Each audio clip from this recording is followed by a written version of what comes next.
ఇలా రాష్ట్ర ప్రజలందరికీ కూడా ఇలా బతుకమ్మ పండుగ ప్రారంభోత్సవం జరుగుతా ఉంది.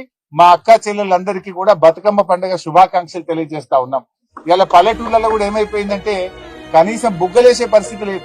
జనరల్ గా తల్లిగారింటికి పోతుంటారా మా అక్క చెల్లెలు. ఇలా గ్రామాల్లో కేసీఆర్ గారు ఉన్నప్పుడు మిషన్ కాకతీయలో చెరువులు బాగా చేసి బతుకమ్మ మెట్లు కట్టించాడు, బతుకమ్మ ఘాట్లు కట్టించాడు. పండుగను అద్భుతంగా జరుపుకోవడానికి ఫ్లడ్ లైట్లు వేసేవాళ్ళు, రోడ్లు వేసేవాళ్ళు, మొత్తం గడ్డి చెక్కించి అద్భుతమైనటువంటి సౌకర్యాలు ఉండేవి. కానీ ఇలా రేవంత్ రెడ్డి పాలనలో గ్రామాల్లో ఒక్క రూపాయి లేదు. పంచాయతీ సెక్రటరీలు అప్పుల పాలైపోయింది. సర్పంచులు లేరు, ఎంపీటీసీలు లేరు. ఎలక్షన్లు పెట్టే ధైర్యం రేవంత్ రెడ్డికి లేదు. గ్రామ పంచాయతీల్లో నయా పైసా లేదు. కనీసం పండగ పూట కూడా కాలిపోయిన బుగ్గలేసే పరిస్థితి లేదు.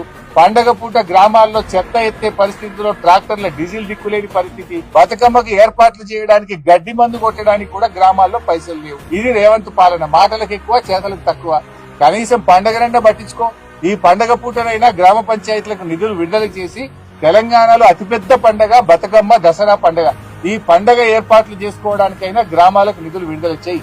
నీ పాలనలో ఈ 2 సంవత్సరాల్లో గ్రామ పంచాయతీలన్నీ కూడా మురికి కుప్పాలుగా, చెత్త కుప్పలుగా మారిపోయినాయి. ఇప్పటికైనా కన్ను తెరువు, గ్రామ పంచాయతీలకు నిధులు ఇయ్యి. బడా కాంట్రాక్టర్లకు కాదు బిల్లులు ఇవ్వాల్సింది, గ్రామాలకు ఇయ్యి. పేద ప్రజలకు ఇవ్వాల్సిన డబ్బులు ఇవ్వు. గ్రామాల్లో వరదల్లో మునిగిపోయిన పంట పొలాలకు సహాయం చెయ్యి. వరదల్లో మునిగిపోయిన పేద ప్రజలకు నిత్యావసర వస్తువులు అందించు. వారికి ఆర్థిక సాయం అందించాలని చెప్పి మేము డిమాండ్ చేస్తాం.